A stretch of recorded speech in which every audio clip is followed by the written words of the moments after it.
한국경제 구독자 여러분 안녕하세요. 허랑기자입니다. 오늘 경제 한 끼는 점심 라이브로 시작하겠습니다. 오늘의 한 끼로는 외국인은 왜 삼성전자만 파는가를 살펴보려고 합니다. 든든한 한 끼를 책임져 주실 이경민 대신증권 투자전략 팀장님 모셨습니다. 안녕하세요. 네, 안녕하십니까. 네. 요즘 장세가 너무 어려운데 네. 팀장님도 지금 이번 장세가 좀 어려운가요?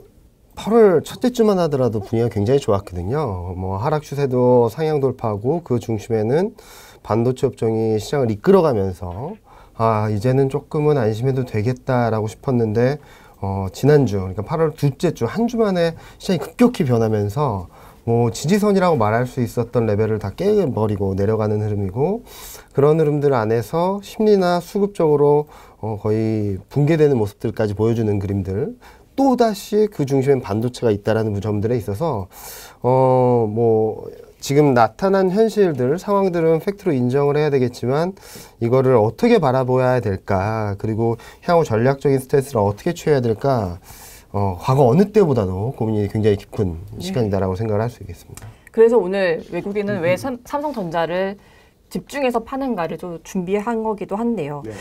올해 들어서 8월 17일 현재까지 외국인 순매도가 28조 7천억 원 수준인데요. 이게 네. 연간으로 따졌을 때는 2000년 이후 최고치 네. 수준이거든요. 그런데 이 중에서 삼성전자 순매도가 28조 중에 18조 원을 네. 차지하고 있어요. 유독 외국인이 삼성전자만 파는 이유는 뭘까요? 일단은 시작 전부터 좀 오버슈팅이 좀 있었던 건 맞아요. 삼성전자가 1월 달에 굉장히 급등세를 보이면서 높은 레벨까지 올라갔죠. 사상 최고치를 연일 경신을 하면서. 그런데 이제 쫙 올라간 다음에 되돌아보니까 삼성전자 실적이, 그리고 반도체 실적이 역사적 최대치를 넘어설 것인가에 대한 퀘스천 마크가 커진 거예요. 그러다 보니까 외국인이나 기관 투자자들 입장에서는 좀 덜어내는, 비중을 좀 덜어내거나 아니면 차익 실현하려는 심리가 좀 컸다라고 생각을 하는데, 그에 반해서 실적 전망치는 계속적으로 올라왔거든요. 그러면서 올해는 좀 쉽지 않다 하더라도 내년에는 실적이 사상 최대를 넘어설 수 있다. 84조, 그러니까 반도체 업종 전체적으로 84조 이상을 갈 수 있다는 전망이 제시되면서, 그리고 거기에 대한 불안감들이 7월 말 컨퍼런스 콜을 통해서 어느 정도 진정이 되면서 8월 초에 쭉 한번 반도체 업종의 레벨이 올라갔었거든요. 그런데 또 이제 8월 둘째 주 들어서서 반도체 업황, D램 가격에 대한 전망치가 좀 하향 조정됐다는 그림들, 그리고 외국계 증권사를 중심으로 매도 의견, 그리고 투자 의견을 급격히 하향 조정하고 목표 주가를 급격히 하향 조정하면서 외국인들이 지난 한 주, 그러니까 8월 둘째 주에 코스피 시장을 7조를 팔았는데 7조 6천억 이상을 반도체 업종에 매도를 집중했거든요. 그런 흐름들을 보이지 않았나. 그러다 보니까 외국인이 많이 팔긴 했고, 많이 파는 건 맞지만 그 안에서도 반도체 업종들에 좀 포인트가 맞춰져서 좀 매물 압력에 1년 내내, 그러니까 올해 1월 달 이후에 계속적으로 매물 압력이 시달려왔다라고 볼 수 있겠죠. 외국인 순매도를 보면 신흥국 중에서도 한국이나 대만 등 네. 반도체 국가들 순매도가 눈에 띄거든요. 네. 이에 대해서 조익지 하이투자증권 전문위원은 오늘 리포트를 통해서 미국의 재화 수요 둔화 우려와 신흥국의 경기 둔화 우려가 겹쳐지면서 이 IT 수요가 꺾일 것이다. 이것 때문에 이제 반도체에 선제적으로 먼저 매도세가 일어났다. 이렇게 분석을 하셨더라고요. 뭐 충분히 가능성 있는 시나리오다라고 생각을 하는데요. 뭐 여러 가지 데이터들을 보면은 아직까지 IT 반도체 수요가 꺾였다라는 시그널은 찾기 어렵거든요. 어제 밤에 발표된 미국 소매 판매 데이터를 보면 굉장히 안 좋게 나왔다라고 많이들 말씀하세요. 전월 대비 1.1% 감소를 했습니다. 그런데 6월치가 상향 조정되면서 감소된 폭이 있었고요. 그리고 자동차와 그게 온라인 소비들이 좀 많이 꺾였던 상황이에요. 다시 돌아가서 가전제품 쪽을 보면은 6월 달에도 전월 대비 4% 이상 성장을 했고, 7월 달에도 전월 대비, 그러니까 4% 성장을 했으면 이번 달에 좀 꺾이는 게 맞는데 7월 달에도 플러스 0.3이었어요. 그러니까 IT 기기에 대한 수요가 그렇게 쉽게 꺾이진 않고 있다라는 말씀을 드릴 수 있을 것 같고요. 그리고 상반기 때 시장을 괴롭혔던 것 중에 하나가 또 반도체 공급 불안, 공급 차질 이슈가 있었는데, 이런 것들이 정상화되면서, 그리고 또 뭐 최근 뭐 핸드폰 신제품들이 막 나오고 있지 않습니까? 그런 새로운 스마트폰 수요라든지 여기에 서버 수요들이 좀 붙어준다면 많은 분들이 걱정하셨던 것보다는 좀 견조한 흐름들이 나타나지 않을까, 견조한 수요 모멘텀들이 좀 있지 않을까라는 생각을 하고 있고요. 또 하나 좀 봐야 될 것은 트렌드포스라는 데서 반도체 가격 전망치를 하향 조정했다고 해서 좀 첫 번째, 그러니까 반도체 업황에 대한 실적에 대한 불안감들을 촉발시킨 계기가 되었는데, 그 전망을 보면은 1, 2, 3분기까지는 굉장히 크게 상승을 하고 4분기 전망치가 0에서 마이너스 0.5에서 마이너스 5%였거든요. 여기와 더불어서 이걸 계기로 이제 CLSA라든지 모건 스탠리가 내년도 안 좋다. 내년도 안 좋다. 내년 업황도 상반기 계속 안 좋다라는 전망치를 내면서 시장이 좀 충격을 받았는데, 뭐 반대로 뭐 골드만삭스라든지 국내 반도체 애널리스트 분들은 그렇게까지는 아니다라는 말씀들도 하시기 때문에 일단 악재에 대한 부분들을 충분히 반영을 했다라고 생각을 하거든요. 그렇다면 더 악재가 나오지 않는 이상 시장이 더 흔들리기보다는 좀 바닥을 잡아가면서 좀 긍정적인 악재보다는 좀 긍정적인 이슈에 좀 시장에 귀를 기울여야 될 때가 아닌가라는 생각을 하고 있습니다. 사실 그 반도체 수요 둔화라는 게 외국계 증권사에서 좀 주도한 측면이 맞습니다. 있는데, 이번에 삼성전자 다시 좀 급락한 이후로는 네. 또 분위기가 반전돼서 너무 떨어졌다, 이렇게 네. 떨어질 만큼은 아니다, 이런 리포트들을 내고 있다면서요. CLSA 같은 경우는 어제, 그러니까 지난주에 반도체 업종 삼성자이닉스를 목표 주가나 투자 의견을 언더퍼폼, 그리고 목표 주가도 엄청나게 내려가지고 시장에 충격을 줬다면, 어제는 목표 주가는 조금 낮추긴 했지만 지금 현재 주가 수준 대비 10% 이상 상승 여력이 있다라는 전망을 내놓으면서 투자 의견은 또 아웃퍼폼으로 냈어요. 왜냐면 주가가 그만큼 급락했으니까. 급락했으니까. 그렇다고 볼 수도 있겠는데, 좀 당황스럽죠. 그러니까 시장이 내년에도 굉장히 안 좋다라고 했는데, 투자 의견을 일주일 만에 바꿀 정도로 시장은 그 악재를 굉장히 선반영하고 빠르게 반영을 했다라고도 볼 수 있는 부분이거든요. 이렇게 본다면, 예상치 못했던 뭐 충격 변수가 있었긴 했지만, 지금 가격대가, 부담스러운가? 저는 좀 더 매력적이지 않을까라는 생각을 하고 있습니다. 아까 제가 앞서서는 조익지 하이투자증권 전문위원님의 의견을 네. 드리기도 했지만, 사실 여의도의 의견이 똑같지가 않아요. 반론도 많고, 사실 네. 팀장님과 똑같은 의견 주신 분 중에는 KB증권의 이은택 팀장님도 계시는데, 이제 이 공급 차질 문제가 4분기에는 해소될 수 있는데, 해소될 것이라는 전망이 나오는데, 이 수요가 꺾일 것이다, 이 부분이 사실 설득력이 좀 떨어진다, 이렇게 얘기를 하시더라고요. 그리고 또 하나 보면은 지금 3분기 들어서부터 이제 또 조만간 애플 신제품도 또 나오거든요. 이런 스마트폰 수요, 그러니까 코로나19 상황으로 인해서 교체 기간이 좀 길어지긴 했기 때문에 이번에는 좀 스마트폰 수요가 좀 올라오지 않을까라는 전망도 많이 있고요. 그리고 지금 뭐 서버 투자라든지 그런 쪽들에 있어서는 글로벌 전반적인 투자가 확대되고 있는 추세고, 또 무엇보다도 반도체 수요, 기본적인 수요가 꾸준히 올라가는 과정에 있다 보니까 뭐 급격히 수요가 위축돼서 사이클이 끝난다? 그렇게 보기는 조금 어렵지 않을까라는 생각을 하고 있습니다. 반도체 수요가요? 네, 반도체 수요도 그렇고 IT 기기나 이런 전반적인 재화 수요 쪽에서는 조금 봐야 되긴 하겠지만, 그동안 뭐 기본적으로 좋았던 업종들, 그리고 또 하나는 반도체 공급 차질 이슈로 인해서 이때 많이 못 샀던 분들이 또 이제 이연 수요라는 것도 또 있을 수 있거든요. 그런 것들을 종합적으로 봤을 때는 많은 분들이 걱정하시는 것만큼 수요가 꺾인다, 망가진다, 안 좋아진다, 그러기보다는 우리가 걱정했던 것보다 좀 낫다라는 결과를 보여주지 않을까라는 생각을 하고 있습니다. 삼성전자 얘기를 좀 가서, 삼성전자 컨퍼런스 콜이 끝났는데도 진통이 이어지고 있기는 해요. 여의도를 취재해보면 사실 삼성전자가 7만 원 선이 깨질 수도 있다라는 의견을 주시는 분들도 계시는데요. 투자자 입장에서는 이제 8월 조정장을 삼성전자를 좀 저점에서 분할 매수할 수 있는 기회로 삼아야 될까요? 자, 일단 몇 가지만 지켜봐야 되겠죠. 그러니까 충분히 싼가? 충분히 밸류에이션적으로 매력적인가? 외국인 매도가 더 나올 수 있을까라는 것들을 봐야 될 텐데, 일단은 외국인 주간 누적 순매도 규모를 보면은 사상 최대입니다. 지난 8월 둘째 주 외국인 매도 규모를 보면은 코스피 시장에도 그렇고 반도체 시장에도 그렇고 사상 최대 규모를 출회됐기 때문에 일단 단기적으로 과매도였다는 건 맞는 것 같아요. 그 결과 반도체 업종에 대한 외국인 지분율을 보면은 지금 51%가 깨졌거든요. 51% 수준이라고 한다면 2018년, 19년에 반도체 사이클이 최하단, 굉장히 안 좋았을 때 플러스 미중 무역 분쟁이 벌어졌을 때거든요. 이렇게 본다면 지금 외국인 입장에서는 충분히 줄여놓은 것이 아닌가라는 생각을 할 수 있기 때문에 추가적인 대량 매도보다는 조금 일단은 트레이딩 과정을 거친 다음에 좀 방향성이 조금 잡히면, 그러니까 많은 분들이 걱정했었던 것보다 좀 나은 그림들을 보여주게 된다면, 무슨 말씀을 드리고 싶냐면, 시장이 좀 1월 달에는 워낙 좋은 건 알았지만 굉장히 주가가 많이 올랐기 때문에 이 주가와 갭을 좁혀가는 과정이 있었는데, 이게 맞춰지는 과정이 있다 보니까 8월 초에 이렇게 반등을 했다라고 생각을 해요. 근데 하반기 내년까지 실적에 대한 불안감들이 커지면서 이게 급격히 떨어졌다라고 생각을 하거든요. 그렇게 본다면 지금 굉장히 안 좋은 사이클에 대한 걱정들로 주가가 많이 떨어졌다고 본다면, 요 사이클이 요것만큼만 올라와도 정상화될 수 있는 수준은 충분히 열려 있다라고 생각을 할 수 있기 때문에, 저는 뭐 7만 원이 깨질 가능성은 굉장히 낮다라고 생각을 하고 있고요. 그리고 밸류에이션도 지금 반도체 업종 전체로 보면은 9배 밖에 안 됩니다.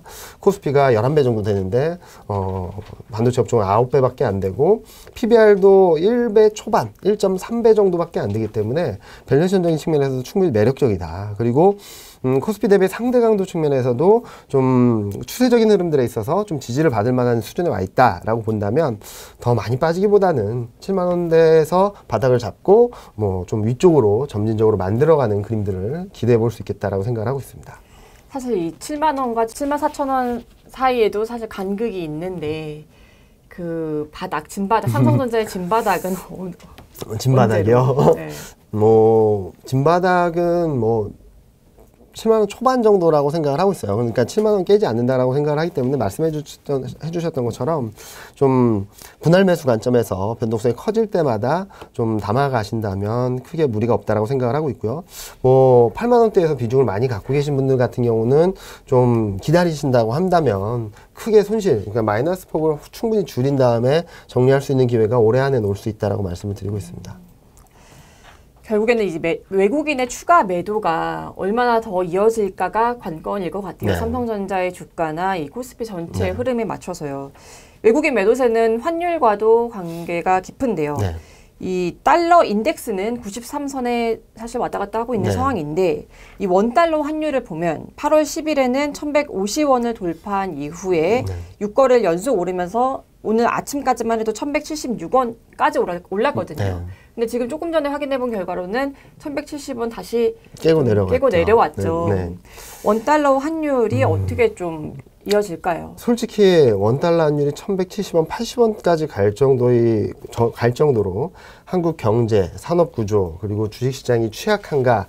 그렇진 않은 것 같아요. 왜냐면은 수출 규모를 본다면은 매달 사상 최대를 기록하고 있는 상황이고, 그리고 한국 경제도 뭐 코로나19 상황이 있다곤 하지만 올해는 4%대 성장, 내년에 3%대 성장은 어느 정도 용인되는 상황이고, 글로벌 전반적으로 블룸버그에서 집계하는 한국 GDP 성장률을 본다 하더라도 4.1%까지 나오고 있거든요.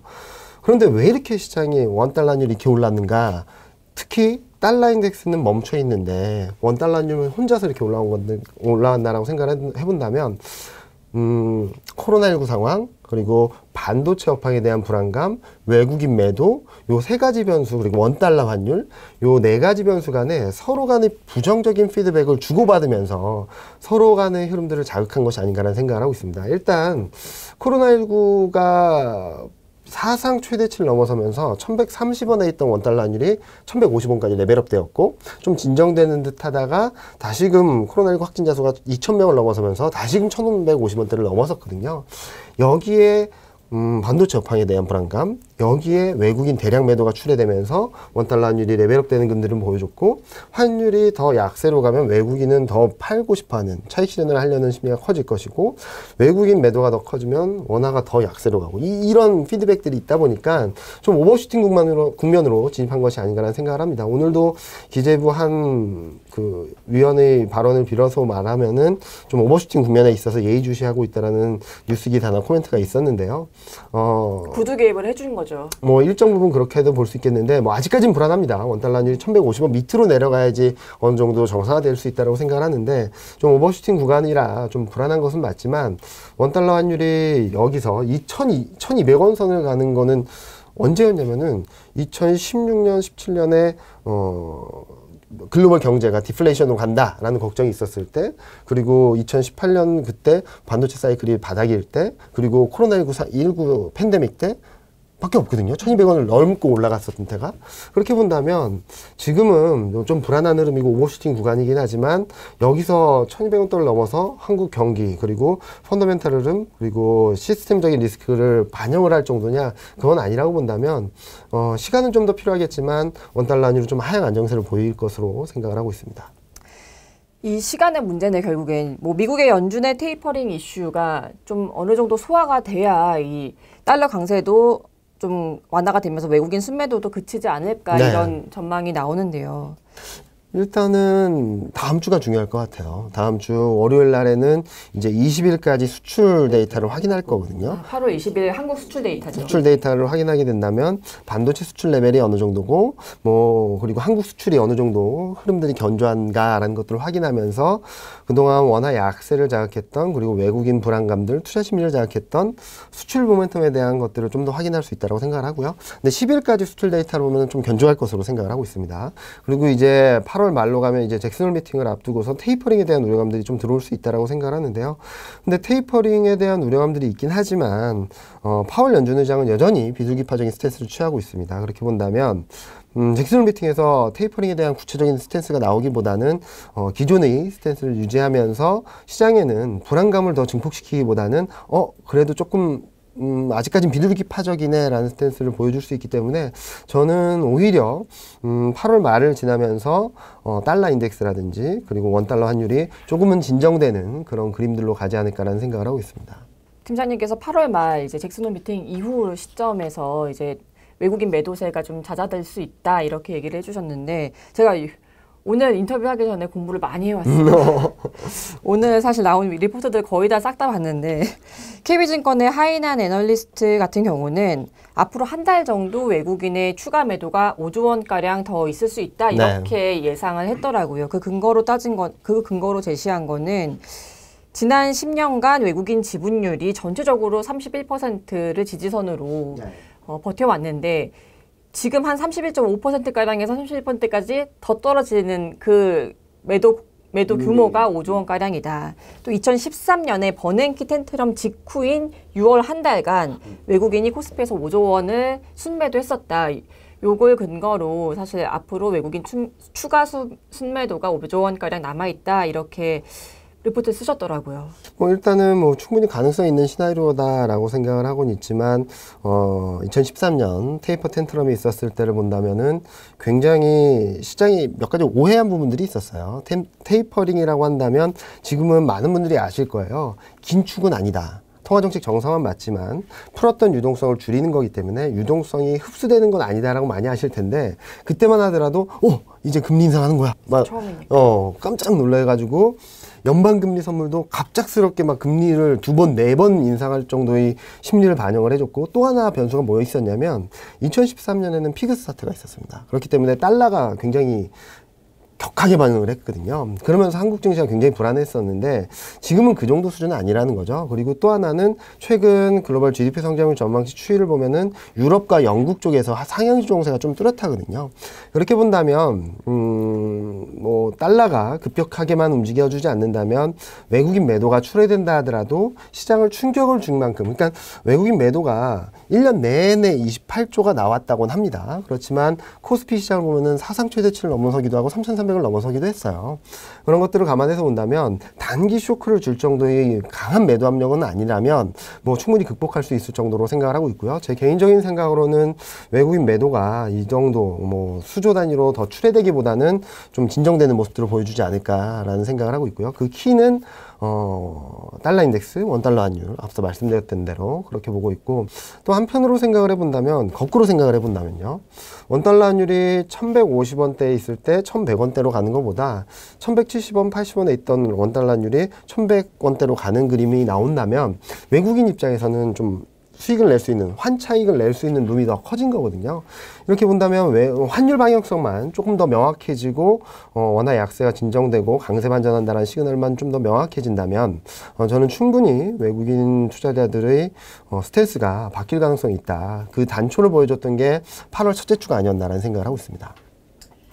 오늘 코스피 지수가 사실 이제 반등을 하면서 지금 한시 기준으로 반등을 하면서 3,164선 안팎을 오가고 있는데요. 사실 오늘 마감을 하락으로 마감한다면 네. 9거래일 연속 하락 마감이 되는 거죠. 이게 2000년 이후 최장기 하락이 되는 셈이 될 텐데 사실 오전에 이미 반등 전환을 했기 때문에 그럴 가능성은 좀 낮아 보이기는 해요. 네. 코스피 반등의 시작이라고 봐도 될까요? 일단은 급락은 멈췄다. 그리고 기술적 반등은 나오기 시작했다라는 얘기를 드릴 수는 있을 것 같아요. 3,100선 초반, 3,150선 밑에서는. 그렇다고 해서 진바닥이 나왔을까? 좀 고민이 필요하다. 왜냐면은 지금 중요한 지지선들을 깨고 내려왔고, 특히 삼성전자, 하이닉스 같이 반도체 업종들이 중요 지지선을 이탈을 해버린 상황이라서 기술적 반등이 나온다 하더라도 뭐 이동평 유선 같은 걸 보시면 아시겠지만 또는 반도체 주가를 보시면서 갭 하락으로 이렇게 뚝뚝 떨어졌거든요. 그 갭 구간을 메우면서 갈 수 있을지를 조금 더 지켜보실 필요가 있다라고 생각을 하고 있고요. 지수로서는 3,170, 3,180선 회복하는지 여부, 그 다음에는 3,200선을 극복하는지 여부. 지금 저도 좀 길게 보면 시간의 문제라고는 생각을 하지만 긴 호흡에서는 저는 역사적 고점을 다시 한번 넘어설 수는 있다라고 생각을 하는데 지금 단기적으로 본다면은 이제 끝났다, 이제 상승이다라고 말할 수 있을 만한 변화는 조금씩 나타나고는 있지만 그렇다고 해서 이제 안심하고 무조건 상승입니다라고 말할 정도의 추세 변화 가능성은 조금 더 지켜보자라고 말씀드리고 있습니다. 따라서 지금은 따라가는, 그러니까 무슨 말이냐면 반등한다고 해서 따라가고 좀 흔들린다고 해서 뭐 손절하고 그렇게 하시기보다는 조금 여유를 갖고 좀 반등한다고 할 때는 조금 더 지켜보시고 좀 시장이 흔들릴 때는 조금은 긍정적으로 좀 적극적으로 대응을 하시는 엇박자 전략이 좀 더 맞지 않을까 생각을 하고 있습니다. 외국인의 반도체 매도세가 사실 이번에 코스피 급락을 이끈 주요 원인인데 사실 또 다른 원인으로 대규모 IPO 물량도 지적이 네. 되고 있어요. 사실 당장 다음 달 초부터 현대중공업 또 이후에 카카오페이까지 이제 대규모 IPO가 기다리고 있는데요. 이렇게 되면 지난번 나와셔서 말씀하셨던 3분기 중에 코스피 3,600선 돌파 요거는 좀 어렵지 않을까요? 시점상으로는 좀 딜레이 될 수밖에 없다라고 생각을 하고 있어요. 이제 3분기 중에는 그러니까 제가 8월 초에만 8월 첫째 주 흐름들 같은 흐름들이 조금 더 연장되고 좀 3,200, 3,250선에서만 지지력을 보여줬다면은 뭐 3분기 중에 충분히 가능하다라고 말씀을 드릴 수 있겠지만 지금 현재 시점에서는 좀 시점이 딜레이 됐다. 그리고 최근 보면은 IPO 물량에 대해서 외국인들이 좀 선물 플레이를 좀 많이 하는 것 같아요. 왜냐면은 어느 정도 비중을 줄여야 되기 때문에. 그런데 앞서 말씀드렸던 것처럼 반도체 업종에 대한 비중은 이미 51% 밑으로 내려왔고 그리고 코스피 시장에 대한 비중 또한 31.5%까지 내려와 있기 때문에 일시적인 수급 교란 요인 될 수 있겠지만 이런 변수들로 인해서 한국 내 기존 상장돼 있는 종목들을 팔아버려야 되는가라는 부분들에 있어서는 조금 여유가 생겼다 정도로 말씀드릴 수 있지 않을까라는 생각을 하고 있습니다. 수급 교란 요인은 될 수 있지만 시장을 급격하게 변화시킬 만큼의 변수는 아니다라고 보고 있죠. 외국인들이 IPO가 들어올 때 이게 선물로 어떻게 플레이를 하나요? 그러니까 대규모 큰 IPO가 들어오게 되면 코스피 200이라든지 뭐 그런 종목들에 들어가게 되지 않습니까? 그러면은 이 안에서 이 종목이 들어옴으로 인해서 나머지 종목들이 비중이 줄어들 수밖에 없거든요. 근데 당장 이 종목들을 줄이긴 쉽지 않죠. 그러니까 선물 매도를 함으로써 해치성으로 대응을 하는 개별 종목에 대한 선물 매도를 건다는 거죠? 아니요. 시장에 대한 분들도 가능한 거죠. 예, 코스피 200으로 통해서. 그렇기 때문에 외국인 매매 패턴을 한번 보시면은 선물 시장에서 한동안 그 IPO 시점을 가까워지는 전후로 해서는 하루하루 조 단위의 선물 거래가 펼쳐졌었거든요. 이틀 동안 조 단위 매도를 하다가 갑자기 하루 만에 1.7조를 샀다가 막 계속 그런 플레이를 했었기 때문에 좀 그런 시장에 있어서의 수급 변화는 조금 있을 수 있지만 뭐 그렇다고 해서 최근과 같은 시장 흐름들이 재현되지는 되긴 않을 거다라고 생각을 하고 있습니다. 지금까지 이 반도체 주가 하락과 그 코스피 전망까지 환율 전망까지 살펴봤고요. 그래서 지금 이 국면에서 어떻게 해야 되는가로 넘어가 보겠습니다. 네. 사실 지금 증시 자금의 흐름을 보면 아까 방향성 따라가지 말라고 하셨는데 네.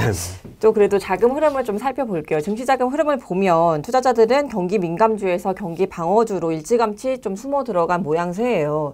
최근 한 달간 ETF 자금 흐름을 봤더니 이 철강 은행 외에도 필수 소비재 또 유틸리티의 자금 유입이 상대적으로 큰 게 눈에 띄거든요. 한마디로 이제 경기 민감주 대신 경기 방어주를 선택했다라는 건데 좀 업종 전략을 어떻게 펼쳐야 될까요? 일단은 뭐 지금 당장 이게 좋으니까 이걸 사십시오라고 말씀드리기 좀 쉽지 않아요. 앞서도 말씀드렸던 것처럼 저희가 생각했던 지지 라인을 다 깨고 내려왔기 때문에 좀 예민한 플레이 또는 조금은 비중이 많으신 분들도 계시기 때문에 좀 이쪽으로 따라가는 전략은 그럼에도 불구하고 저는 따라가는 전략은 좀 아니다라고 생각을 하고 있거든요. 최근 올해 한 해 시장 흐름을 보면은 뭐 뚜렷한 주도주가 있어서 시장을 쭉 끌고 간다거나 그런 흐름들을 보여주지 못하고 있는 것 같아요. 특히 하반기 들어서 기존에 강했던 시클리컬과 금융주들이 좀 흔들리면서 주 단위로 업종 흐름들이 바뀐다든지 뭐 며칠 상관으로 업종 흐름들이 굉장히 바뀌는 모습들을 보여주고 있기 때문에 지금 시점에서는 좀 싸다라고 할 수 있는 업종 종목들을 좀 밑에서 담아가신다면 하방위 전략으로서는 좀 더 매력적이지 않을까라는 생각을 하고 있고요. 여전히 경기 흐름이나 그리고 수요에 대한 부분들에 대한 기대감들을 저는 아직까지 긍정적으로 바라보고 있기 때문에 저는 경기 방어주보다는 좀 민감주가 좀 유리한 환경이 아닌가라는 생각을 하고 있습니다.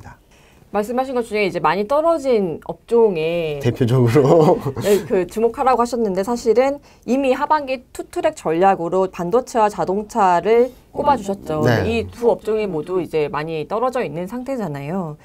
그럼 요 반도체와 자동차를 좀 저점에서 분할 매수하는 게 좋다 이런 말씀이신가요? 뭐 저는 충분히 가능하다는 말씀을 드리고 있고요. 앞서도 계속 말씀드렸던 것 중에 하나가 반도체 충분히 싸졌고 밸류에이션 매력 높아졌고 외국인은 줄일 만큼 줄였다라는 말씀을 드렸는데 뭐 고점에서 잡으신 분들도 계시기 때문에 뭐 더 사십시오라고 말씀드리기는 되게 어려운 것 같아요. 그렇지만 아직 여유가 있으신 분들은 좀 반도체 업종이나 자동차 업종 기존 주도주들 중에서 못 오른 업종 대표적으로 두 개가 있고요. 그리고 또 하나는 올해 연간 수익률을 보면은 원래는 제약바이오가 꼴찌 2등이 반도체였는데 이게 좀 역전되고 있거든요.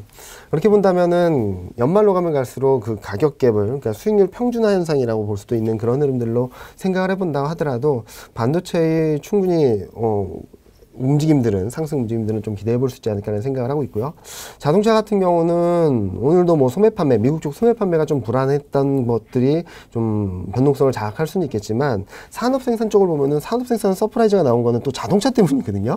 그런 것들을 본다면은 지금 반도체 공급 불안, 공급망 병목 현상들이 좀 완화되고 있는 시그널들이 나오고 있어서 자동차 업종에 대한 그림들도 조금 더 긍정적으로 바라볼 수 있지 않을까라는 생각을 하고 있기 때문에 저는 지금 현재 시점에서 투트랙 전략, 뭐 일시적으로 충격을 받아서 주가 레벨이 낮아졌고 좀 시간적으로는 좀 힘든 시간들이 좀 남아있을 수는 있다라고 생각을 하지만 그 전략 자체가 뭐 크게 바뀌어야 된다라고 할 만큼의 펀더멘탈 흐름, 실적 흐름, 경기 흐름들을 좀 발견하지 못했기 때문에 지금은 좀 투트랙 전략을 유지하는 가운데 조금은 막 급격하게 막 서두르기보다는 지금 현재 시점에서는 좀 바닥을 잡으면서 움직일 수 있기 때문에 좀 매수할 수 있는 여력을 좀 주실 거라고 생각을 하고 있고요.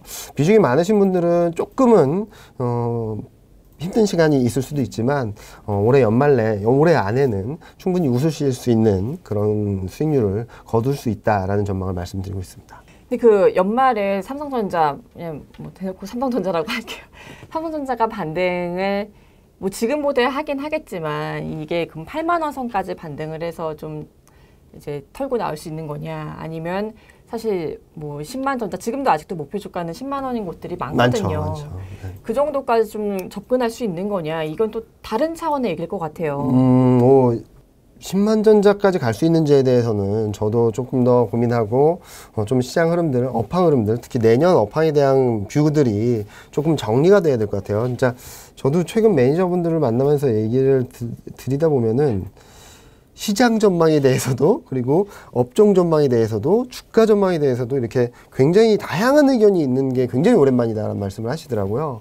그 정도로 굉장히 시장 방향성에 대해서 어느 컨센서스가 맞춰지지 않는 상황이다라고도 볼 수 있겠지만 거꾸로 말씀드리면 그만큼 방향성이 불안하다고 볼 수 있겠지만 반대로 생각을 해보면은 한쪽 방향성이 결정이 되면 그쪽 방향성으로 싹 밀고 갈 수도 있다라고 생각을 하거든요.